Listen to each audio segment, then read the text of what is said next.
Ladies and gentlemen, after almost 20 years, our first guest will be returning to the world of late-night television with a new version of the Arsenio Hall Show. It premieres this Monday night. Ladies and gentlemen, welcome back, Arsenio Hall. Here he is.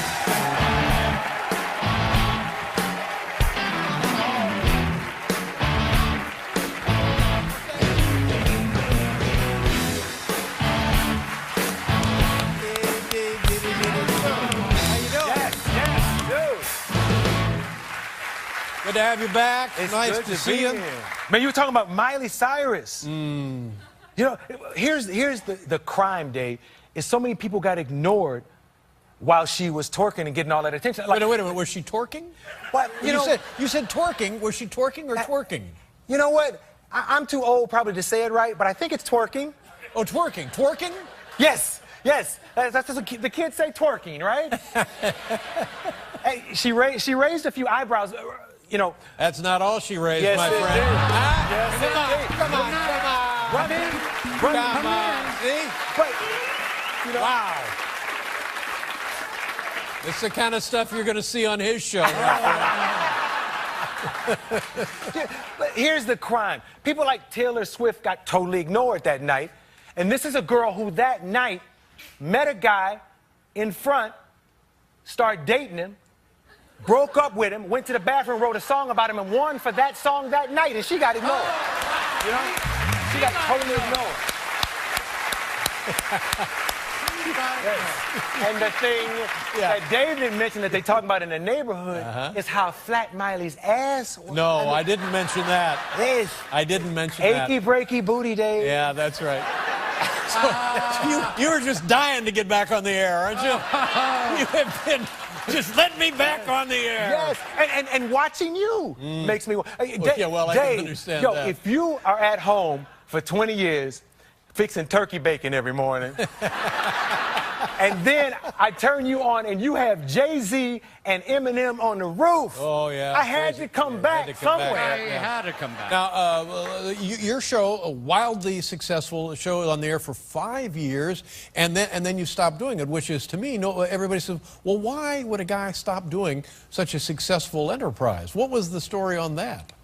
I had no idea. You know, I mean, when I first left, I knew something was missing from my life, and I came here and we talked. It turned out that my life needed balance. I eventually had a kid. You know the joy of that. Oh, my God. How old is your son now? My son is 13. 13 years old, just into teenage years. Yes. Oh, is that good or is that crazy? It's kind of good. I mean, I'm at that place now where I'm starting to look like my business manager calls me and he says, does your mother like the song, All I Want for My Birthday is a Big Booty? You know that song, All I Want for My Birthday is a Big Booty Hoe, or something like that. You know, wait a minute, your business manager called you? Yeah. Because that was on her iTunes account. And I said, my mother is 80, my mother's not. And I realized my son, my slick son, the songs I tell him he can't have, he's putting on her account. Yes, so it's getting good now, Dave. It's getting good. Is the kid funny? Yes, yes. Here's a crazy thing. I also I decided to look at all these songs about big booties and stuff. And I realized he has Jerry Seinfeld live at Carnegie Hall. I don't have to go on Jerry Springer now. That proves he's my son. Yeah. You know? I don't have to get Maury Povich to do a test. Yeah. Well, good for the kid. So you just got tired of doing the show? Is that what happened? I mean, we all get tired of doing the show. Yeah. You know, I don't know if it was tired. I just wanted to balance my life. I thought I wanted to do other things, and I did. Yeah. I raised my kid. Every now and then I would do a project. Mr. Moonves, a friend of ours. Man who owns the network. Yes, indeed. Yep. I mean, I always say my three idols are Martin, Malcolm, and Moonves. Wow. Because, wow. because there are times I could call him and say, I just want to do something, and he'd put me on a show and let me do something. But there's nothing I love like this. So this is, I mean, you certainly haven't lost any energy. You are ready to go, my friend. Yes. And you're going to... Now, here's what bothers me. I hate it when a guy gets a show and comes on the air. I just hate it. Yeah. Because that makes me and Paul look bad. You know what I mean? I mean, you got, look, you got the Jimmies. They all got shows. Lots of Jimmies. Lots of Jimmies. You got Jay. Who knows what he's doing? You got Conan, and then Queen Latifah now is getting. She has a daytime show. Vehicle. Yeah, that's crazy. Or show. And now you, and just go easy on me is all I'm asking you. You know what? I'm actually not even in your league, Dave. Oh, stop You know, it! Oh no! I'm gonna do a little show for the people that don't have one. A little show for the people who don't have one. Yes. We'll be right back with Arsenio Hall.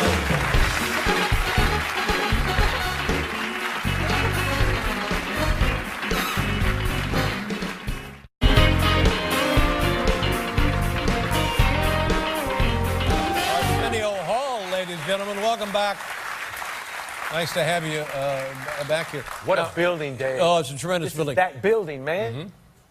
I remember as a kid growing up, like sometimes I'll look in my audience and I'll see somebody famous and I'll say, Dr. Dre, stand up. That came from this building, from seeing Ed Sullivan say, there's Diana Ross. Stand up, Diana Ross. You know, remember those days? Yes, I do. Gosh. I mean, it goes on, and even before the Ed Sullivan show, before it was the Ed Sullivan Theater, it was a living, breathing Broadway theater where musicals were performed and all other manner of theatrical production. So this building has a long, long storied history, including pre-television. Yeah, somebody, as I was on the elevator, somebody said, elephants in the basement, and they laughed. I don't know what that means. I don't either. Okay. It may be, I don't know, is that an old show business expression? Well, I think Ed used to have elephant acts on the show, and they would bring them down the basement. That was their green room. In the basement, yeah. Now, what kind of a show will you be doing? Will there be elephants on your show? I have no basement. But you know, it's the same show, Dave. Less hair, less shoulder pads. Now, let me just ask you about that, because it's none of my business. But if you were to take off the hat, what are we looking at? A little gray. That's all right. Yeah, I got a little gray in there. Let me see the whole. Now this though, you look like a kid. You look like a kid, for God's sakes. My friend bought a team. Oh, Mr. Johnson. Yes, indeed. Yeah, doing very well, as a matter of fact. Yeah. Now he kept me doing things, you know, like you know, when you're not doing a show every night and you get bored, like I had a tendency to get in every documentary I could. Like just to FaceTime? Oh yes, because just to do something, you know. He came here to promote a legend, Larry Bird and Magic Johnson, that the documentary. It was wonderful. I was in it. You were in it, not in it. You were all over it. Yes. I would call people, anybody doing it. I was in like the Granville Waiters Spud Webb documentary. You know, I'm like, because there are times when you just want to muse. Yeah. You know? Now, you're painting a different picture. My impression was that you had done this successful show and just decided to walk away and do other things. But there's a little tinge of desperation and perhaps neediness, which I had never associated with you. Yes, I'm like rain host. I'm sitting up at night watching Jay-Z on your roof, man. You know, and rocking. And sometimes I'd go to a Laker game, but before I go to a Laker game, I'd stop and grab George Lopez. And to be on his set, it's like seeing an old girlfriend. You know, I mean, I love doing the show. His set, as I recall, was like a shopping mall. It was enormous. It was a big set. Yeah. It took a while to go say hello to his musical director. Yeah. Now, what kind of show will you be doing? You say it's just going to be the old show, but that's not necessarily the case, is it? Well, I don't change. I'm the same guy. It'll be the same guy put into this world of talent. Returning to this world. Yeah. And the Miley Cyrus twerking world, you know. Robin Thicke instead of Alan Thicke sometimes. This is